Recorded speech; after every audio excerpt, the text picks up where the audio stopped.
Taip, tai čia irgi antenų gamintojai supranta, kad antenos gali būti montuojamos ant pastatų ir ant bokštų, o kalbant apie pastatus, tai tuose pastatuose nuolatos gali gyventi žmonės.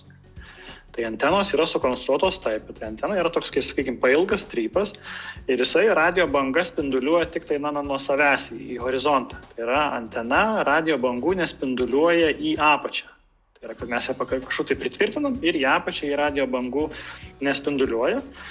Tai būtent apsaugodama tų ir viršutinio aukštų gyventojus. Ir tas radio bangų padengimas aplink radio ryšio stotį veikia tokio kaip skėčio principu.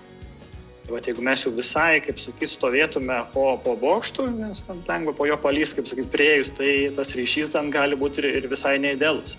Bet čia, aišku, kalbant toliau apie radio bangų slydimą, tai jos veikia ir atspindžių principu, tai galų gale ir tie gyventojai tą nusilpusią bangą gali gauti atspindžių būdu, tai yra, kad banga atsispindi nuo priešais esančio pastato langų dalinai, ir vis tiek tą gyventoją pasiekia tik tai žymiai jau silpnesnė banga. Tai va, tokie būtų tie principai.